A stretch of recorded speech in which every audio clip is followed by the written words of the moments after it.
Admiral Sarah Chen stood at the viewport of the ESS Nighthawk, her weathered face illuminated by the soft glow of distant stars. The massive ship, Earth's flagship, hung in high orbit above humanity's homeworld, a sentinel in the endless night. For decades, humanity had maintained their facade of being a minor species, quietly building their strength while the galaxy's major powers paid them little attention. That illusion was about to shatter. "Admiral," Lieutenant Commander Rodriguez's voice cut through the silence. "We're receiving something on the old frequencies. It's different." Chen turned from the viewport, her dark eyes narrowing. The old frequencies were remnants of humanity's first ventures into space, channels they'd abandoned centuries ago. No one used them anymore, no one except those who remembered Earth's true history. "Put it through," she ordered, moving to the command center's main display.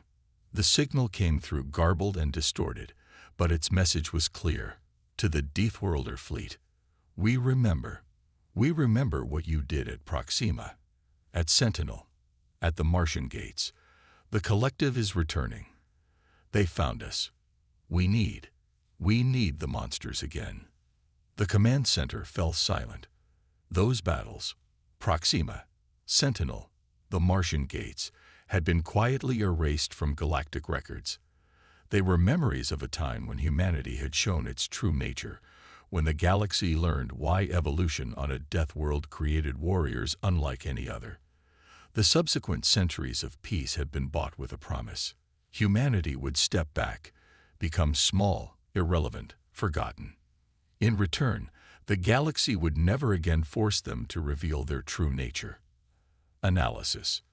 Chen's voice was steady, but her fingers traced the old scars on her palm, a habit from her early days in the fleet. "Signal origin is the Aegis sector," Rodriguez reported. "Specifically, the Duran systems. The encryption, it's authentic, Admiral. It's using the old Sentinel protocols." The Duran systems. Chen closed her eyes for a moment. The galaxy knew them as peaceful trading worlds, but Earth's archives told a different story. They had been the first to discover humanity's potential, the first to suggest using Earth-born soldiers as weapons. They had helped create the monster they now needed. "Admiral," Captain Wei spoke up from his tactical station. "The collective was supposed to be gone. The archives say they were completely destroyed in the final battle of the Martian gates." "The archives say many things, Captain," Chen replied, her voice carrying the weight of secrets. "Most of them are what the galaxy needed to believe." She straightened, her decision made. Around the command center, officers tensed, recognizing the shift in their commander's bearing. They had trained for this, prepared for this, hoped this day would never come. "Send the response," Chen ordered. "All channels, all frequencies. Let them hear us." The message was brief. "The Deathworlder Fleet acknowledges. We remember our debt. We are coming." Across Earth's orbital rings, massive ships began powering up their systems. They were vessels unlike anything the galaxy currently knew. Not the sleek, diplomatic cruisers Earth showed the world, but ancient warriors, built for a kind of war the galaxy had chosen to forget.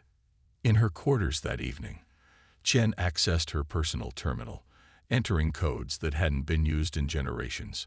The screen filled with classified files. The true history of humanity's role in galactic affairs.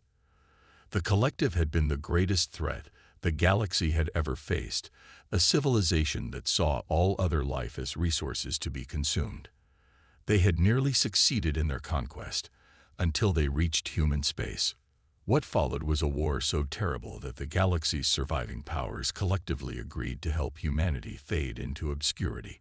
Better to let sleeping monsters lie than acknowledge the species that had shown them all how terrible war could truly be. Now those same powers would watch as humanity's ships emerged from hiding. They would remember why their ancestors had feared the creatures from Earth, why they had begged these Deathworlders to withdraw from galactic affairs. "Send word to all fleet commanders," Chen ordered through her comm. "Initiate Protocol Lazarus. I want every ship ready for deep space deployment within 48 hours." As her orders rippled through Earth's defense network, Chen returned to the viewport. Somewhere out there, the Duran worlds were facing an enemy they couldn't defeat. They had swallowed their pride and called upon the monsters they had helped create. "We gave them our word," Chen whispered to the stars. "When they needed the monsters again, we would come." The next day, as Earth's civilian population went about their normal routines, unaware of what was stirring in high orbit, Chen met with the Council of Defense. The chamber was filled with the most powerful military leaders on Earth, people who had dedicated their lives to maintaining humanity's greatest secret. "The Collective's return changes everything," General Santos declared, his hologram flickering slightly. "If they've truly survived all these centuries, they've had time to evolve, to adapt. They won't be the same enemy we faced before." "Neither are we," Chen responded, bringing up tactical displays showing Earth's hidden fleet. "We've spent centuries preparing for this possibility. Every technological advancement, every scientific breakthrough. We've been building toward this moment." The council members studied the displays, their faces grim. They had all inherited this burden, this knowledge of humanity's true nature and true purpose. They had maintained the facade of mediocrity while quietly building the most formidable fighting force the galaxy had ever seen. "The galaxy will never be the same," Admiral Zhang observed. "Once we deploy the fleet, there's no going back to hiding." Chen nodded. "Perhaps it's time. We've played the role of humble newcomers for centuries. We've watched lesser powers patronize us, dismiss us, underestimate us. Maybe the galaxy needs to remember why their ancestors helped us disappear in the first place." As the council deliberated, ships across the solar system began moving into position. They were vessels that defied the galaxy's current understanding of physics, created by engineers and scientists who had never stopped preparing for this day. Each ship carried crews who had trained in secret, warriors who understood that they were both humanity's sword and its greatest shame. The signal from the Duran systems continued to repeat, a desperate reminder of old debts and older fears. Humanity had promised to come if they were ever truly needed, and now that promise would be kept. In her quarters that night, Chen reviewed the final deployment orders. The fleet would move in stages, appearing first at the outer edges of human space before converging on the Duran systems. It would be a demonstration of power that would shatter centuries of carefully maintained deception. "Send the final alert to all ship commanders," she ordered. "The Deathworlder Fleet rides again. May the galaxy forgive us for what we're about to do." Across Earth's night side, massive ships began breaking orbit, their true forms revealed for the first time in centuries. The monsters were awakening, and the galaxy would remember why they had once been both savior and terror. The age of hiding was over. The Deathworlder Fleet was answering the call. The news of Earth's fleet deployment spread through the galaxy like a shockwave.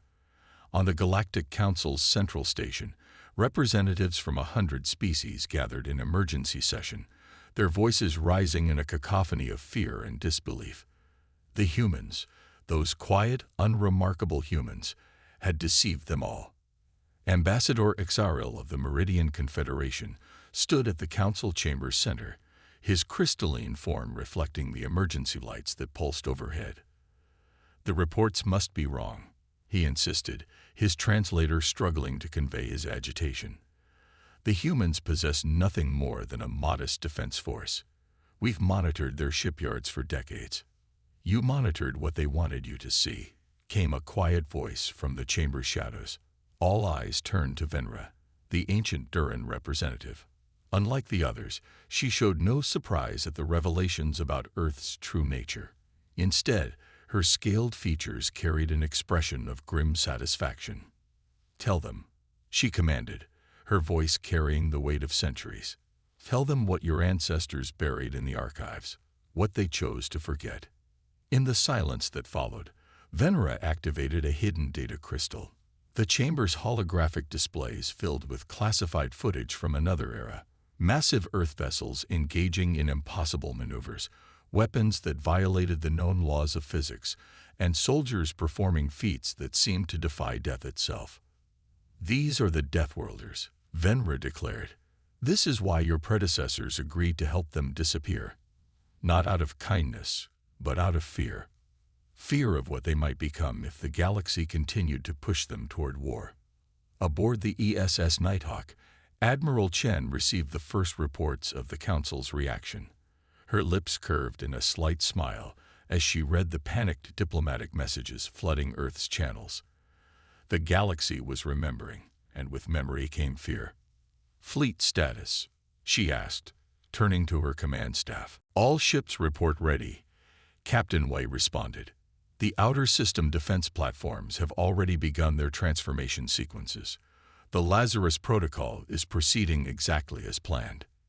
Chen nodded, watching as the tactical display showed hundreds of seemingly harmless orbital platforms revealing their true nature. What had appeared to be simple communication relays and trading posts were unfolding into weapon systems that had been hidden in plain sight for centuries. "The collective will be watching," she mused. "They'll see our emergence and know that their element of surprise is lost. The question is, what will they do about it?" Her answer came sooner than expected. At the edge of human space, automated sensor platforms began detecting anomalous energy signatures. The collective wasn't waiting for humanity to fully mobilize. They were launching their attack now. "Multiple hostiles detected," Lieutenant Commander Rodriguez reported, his hands flying over his console. "Energy signatures match historical records of collective vessels, but they're different, more advanced. They're not even trying to hide their approach." Chen's expression hardened. The collective had indeed evolved during their centuries of hiding. They were no longer the straightforward conquest force that humanity had faced before. They had learned subtlety, patience, and apparently, they had developed new technologies of their own. "Send word to the Duran systems," Chen ordered. "Tell them to hold position. The Deathworlder Fleet is coming, but they need to survive just a little longer." As her orders were relayed, Chen turned her attention to the tactical situation.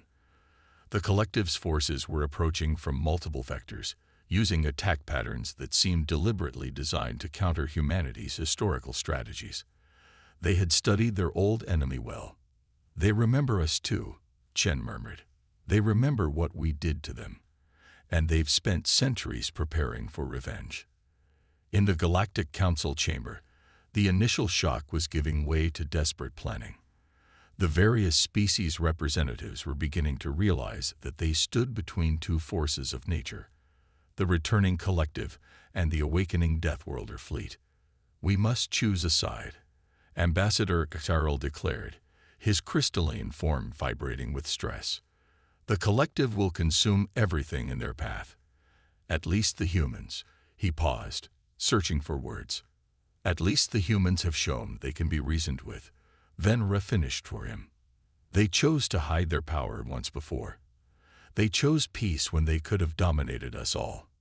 The Council's deliberations were interrupted by new sensor data. The collective's advance forces had engaged the outer colonies of 3 different species. The reports were horrifying. Entire populations were being processed into resources, just as they had been centuries ago. Back on the Nighthawk, Chen received the reports with grim satisfaction. The collective was showing its true nature, reminding the galaxy why they had once begged Earth for help. It would make what was coming easier to justify. "All ships, battle stations," she commanded. "Launch the first wave. Let's remind the galaxy why they called us monsters." Across human space, ships that had hidden their true nature for centuries began to move. They were not the sleek, diplomatic vessels the galaxy knew. These were weapons platforms disguised as trading ships, dreadnoughts hidden within asteroid mining operations, and strike cruisers that had masqueraded as pleasure yachts. The Deathworlder Fleet was awakening, and with it, humanity's carefully maintained mask of mediocrity was falling away. The galaxy was about to remember why evolution on a death world created warriors unlike any other. As the first wave of Earth's true fleet moved into position, Chen sent one final message to the Galactic Council. "We kept our promise. We stayed hidden as long as we could, but you called for the monsters, and now we have no choice but to answer. Pray that when this is over, we can find our way back to peace." The age of deception was ending. The time of the Deathworlder Fleet had come again, and the galaxy would never be the same. The void between stars erupted with energy as the Deathworlder Fleet made its first contact with collective forces. Admiral Chen watched from the Nighthawk's command center as centuries of hidden technological advancement revealed themselves in a display of overwhelming force. Multiple collective vessels detected at Grid Point Alpha 7. Captain Wei announced, his voice steady despite the tension. Their energy signatures suggest they've incorporated technology from at least 3 extinct species. Chen's expression remained neutral, but her hands tightened on the command rail. The collective hadn't just survived, they had evolved, scavenging and adapting the technologies of civilizations they had consumed. They were no longer the brute force they had once been. "Show me what they've learned," she ordered.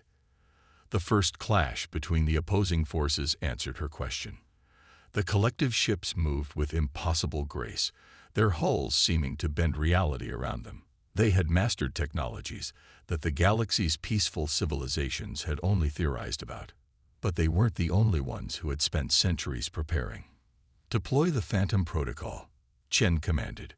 Across the battlefield, Earth's ships began to shift and change. What had appeared to be conventional warships revealed their true nature. Each vessel was a complex matrix of interconnected systems, capable of adapting and evolving mid-battle. The collective forces faltered as their carefully planned attack patterns suddenly became useless. The humans they had prepared to fight, the enemies they remembered from centuries ago, were nothing like what they faced now.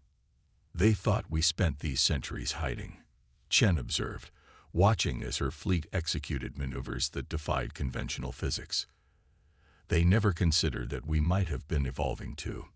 In the Duran systems, the desperate defenders watched in awe as the battle unfolded at the edge of their space. The human ships moved like living things, their weapon systems displaying capabilities that shouldn't have been possible. This was why their ancestors had both feared and relied upon the Deathworlders.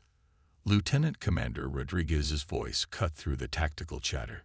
"Admiral, we're detecting unusual energy patterns from the largest collective vessel.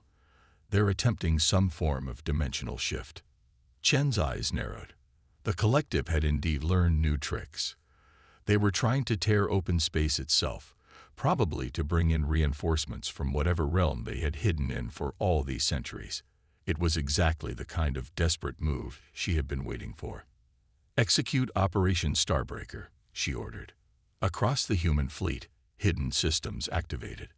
The ships began moving in precise formations, creating geometric patterns in space that seemed to ripple with impossible energies. This was humanity's greatest secret, not just advanced technology, but a fundamental understanding of reality that went beyond conventional science. "Ma'am," Wei reported, "the collective flagship is showing signs of internal disruption. Their dimensional rift is becoming unstable." Chen nodded. They thought they could master the forces they discovered. But they never understood what we learned from our own world, that survival requires respect for the natural order, not just the power to defy it. The battle reached its crescendo as the human fleet's true capabilities were finally unleashed. Ships that seemed to phase in and out of reality, weapon systems that targeted not just matter but the space between it, and defensive systems that adapted to any attack they encountered. In the Galactic Council chamber, the representatives watched in stunned silence. The footage showed not just advanced technology, but a fundamental shift in what they thought was possible. The humans hadn't just built better ships, they had developed an entirely new understanding of the universe. "This is why they hid," Veneret explained to her fellow council members. Not because they were weak, but because they knew that showing their true nature would change everything. The galaxy wasn't ready for what humanity had become. Back in the battle, the collective forces were beginning to break. Their carefully planned assault had turned into a desperate fight for survival against an enemy that seemed to violate every law of physics they understood. "They're retreating," Rodriguez reported. Multiple ships attempting emergency translations out of the system. Chen watched as the collective vessels flood, their once proud formations now scattered and broken. But she felt no satisfaction in the victory. This was only the beginning, and the galaxy would never see humanity the same way again. "Send word to the Duran systems," she ordered. "Tell them the path is clear. The Deathworlder Fleet will arrive within the day." As the battle debris settled, Chen reflected on what had been revealed. Humanity had shown only a fraction of its true capabilities, and already the galaxy was reeling from the implications. The careful balance of power that had maintained peace for centuries was shattered. "Begin recovery operations," she commanded. "I want every piece of collective technology analyzed. We need to understand exactly what we're facing." The initial engagement was over, but Chen knew this was just the first step. The collective would return, stronger and more prepared. The galaxy's powers would have to choose sides, and humanity, after centuries of hiding its true nature, would have to decide what kind of force they would become in this new age. "Send a message to Earth," Chen instructed. "Tell them it's time to activate the deep space facilities, all of them." As her orders were relayed, Chen turned her attention to the tactical display showing the path to the Duran systems. The true test was still to come. The galaxy had called for monsters, and now they would have to live with the consequences of what they had awakened. The arrival of the Deathworlder Fleet in the Duran systems should have been a moment of triumph. Instead, Admiral Chen felt a growing sense of unease as she studied the sensor readings from the planet below. Something wasn't right. "These energy signatures," she said, pointing to the tactical display. "They're not consistent with collective technology. In fact, they're not consistent with any known species technology." Captain Wei leaned in, his eyes narrowing as he analyzed the data. "The patterns, they're familiar somehow. Almost like our own," Chen finished. The command center fell silent as the implications sank in. The distress call that had drawn them out of hiding, the apparent return of the collective. It was all connected to something far more complex than they had imagined. "Get me a secure channel to the Duran leadership," Chen ordered. Now, the response came not from the planet's surface, but from a hidden facility in its largest moon. The holographic image that appeared before Chen showed not the expected Duran official, but a face that made her blood run cold. It was her own face, or rather, a version of it, aged and scarred differently. "Hello, Admiral," the other Chen said. "I wondered how long it would take you to figure it out." In the Galactic Council chamber, alarms were blaring.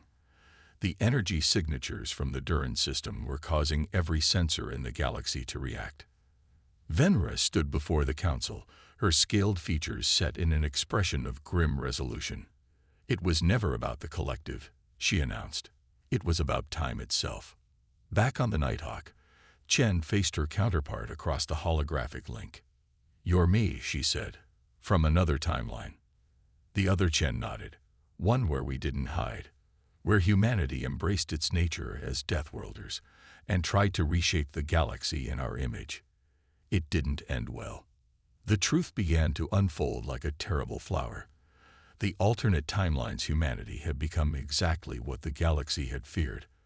Unstoppable conquerors who had mastered not just space, but time itself. But their actions had created paradoxes, tears in the fabric of reality that threatened to unravel everything.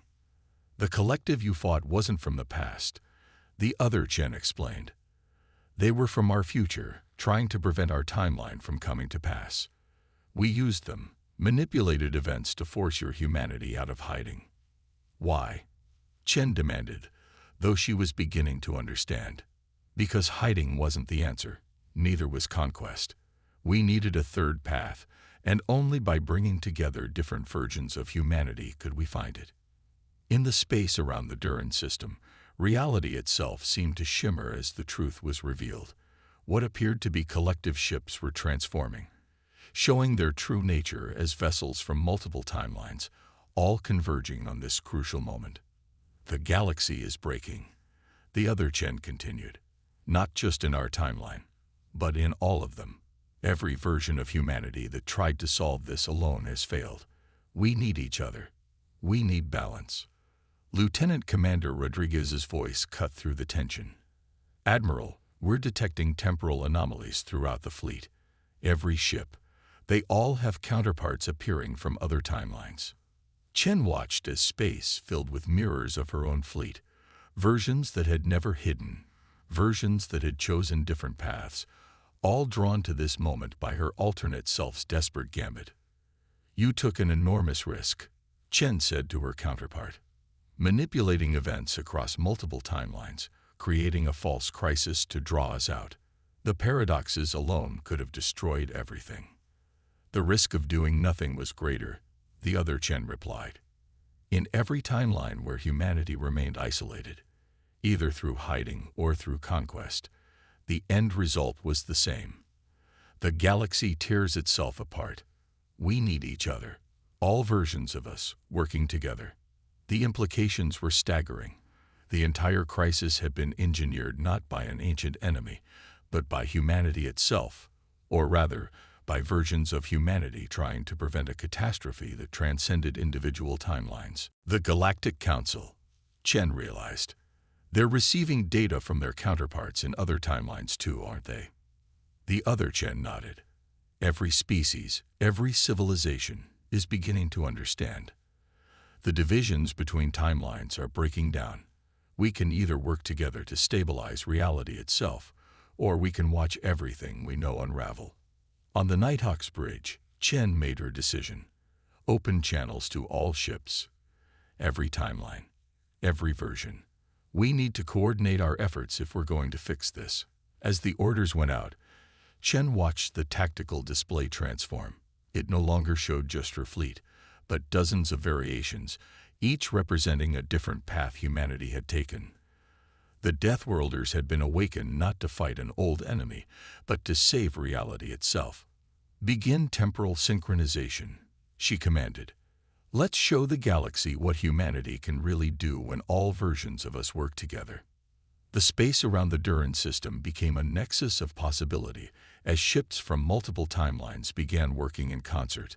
This was humanity's true power, not just their physical capabilities or their advanced technology, but their ability to adapt, to find solutions where others saw only chaos. The age of hiding was indeed over, but so was the age of conquest. Something new was beginning, something that would require all of humanity's strength, wisdom, and determination to succeed. The space around the Duran system had become a kaleidoscope of possibilities. Ships from countless timelines moved in perfect synchronization, their combined technologies creating patterns that defied conventional understanding. At the center of it all, Admiral Chen coordinated with her counterparts across realities, each version of herself bringing unique experiences and perspectives to their shared mission. Temporal convergence at 70%, Rodriguez reported, his voice steady despite the extraordinary circumstances. The barriers between timelines are beginning to stabilize. Chen nodded, watching as the massive operation unfolded. The combined fleet, no longer just Deathworlders, but representatives of humanity from every possible path, was weaving reality back together. Each ship contributed to a vast network of temporal energy, healing the tears that threatened to unravel existence itself. We're receiving transmissions from the Galactic Council, Captain Wei announced. Not just ours, councils from every timeline are reaching out. On the main display, representatives from multiple versions of the galaxy's governing body appeared. Some showed signs of war and hardship, others of peace and prosperity, but all shared the same urgent purpose. The crisis had forced cooperation not just between different versions of humanity, but between all species across all timelines. The Deathworlders have surprised us once again. Venmara's voice echoed across temporal boundaries, versions of her from different timelines speaking in unison. We feared your power, yet it was your wisdom we should have recognized. In the space around them, the combined fleet's efforts were bearing fruit. The temporal anomalies that had threatened to tear reality apart were being contained, transformed into stable points of convergence. Humanity's various paths were not merging, but rather learning to coexist, each contributing its unique strengths to the whole. "We're detecting changes in the temporal matrix," Rodriguez reported. "The timelines. They're not just stabilizing. They're establishing permanent connections." Chen understood the implications immediately. The barriers between realities wouldn't completely dissolve, but neither would they remain entirely separate. The galaxy, every version of it, was about to become something new, something unprecedented. "Send word to Earth," she ordered. "All Earths. Tell them Operation Convergence is succeeding. The time for isolation, for any version of humanity, is over." The message spread across timelines, reaching versions of Earth that had hidden their power, ones that had conquered the stars, and everything in between. The response was unanimous. Humanity, in all its forms, was ready for the next step. In the Galactic Council chamber, now a nexus point connecting councils across timelines, representatives watched in awe as humanity demonstrated its true potential, not through warfare or conquest, but through the ability to unite disparate versions of itself for the greater good. "The Deathworlders have become something else," Hexarl observed, his crystalline form resonating with others across realities. "Not monsters, not conquerors, but guardians of reality itself." The operation reached its critical phase as the combined fleet initiated the final sequence. Energy patterns that had threatened to tear reality apart were transformed, becoming bridges between timelines. The varied fabric of space-time was being rewoven, not to erase differences, but to allow them to coexist and complement each other. "All ships report ready," Wei announced. "Temporal synchronization is complete." Chen took a deep breath, knowing that her next order would change the galaxy forever. "Execute final phase. Let's bring all these paths together." The void erupted with energy as thousands of ships, representing every possible version of humanity's journey, activated their systems simultaneously. The power of countless civilizations, countless choices, and countless paths forward combined into a single purpose. Reality shimmered, shifted, and then stabilized into something new. The barriers between timelines remained, but now they were permeable, allowing controlled interaction and cooperation between different versions of every species. "Status report," Chen commanded. "Temporal matrix is stable," Rodriguez confirmed. "We're receiving confirmation from all timelines. The convergence is holding." In the aftermath of the crisis, as ships from different realities began the process of establishing new protocols for their shared existence, Chen reflected on the journey that had brought them here. The Deathworlders had been awakened not for war, but for salvation. Humanity's greatest strength had proven to be not its capacity for violence, but its ability to unite in the face of impossible odds. "Send a message to all versions of Earth," she ordered. "Tell them it's time to come home. All of us together."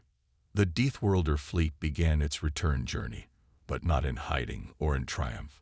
Instead, they traveled openly, their ships now symbols not of fear or dominance, but of the incredible possibilities that arose when different paths found ways to work together. The galaxy would never be the same, but perhaps that had been the point all along. The Deathworlders had evolved beyond their original nature, becoming something that even they hadn't imagined possible. They had become bridges between realities, guardians of a new kind of peace. As the Nighthawk led the fleet home, Chen smiled at the thought of what lay ahead. The age of isolation was over, replaced by something far more interesting, an era where every version of humanity and every species across every timeline would face the future together. The monsters had not just awakened, they had transcended, becoming something greater than anyone had dreamed possible, and in doing so, they had helped create a galaxy where no one would ever need to hide again.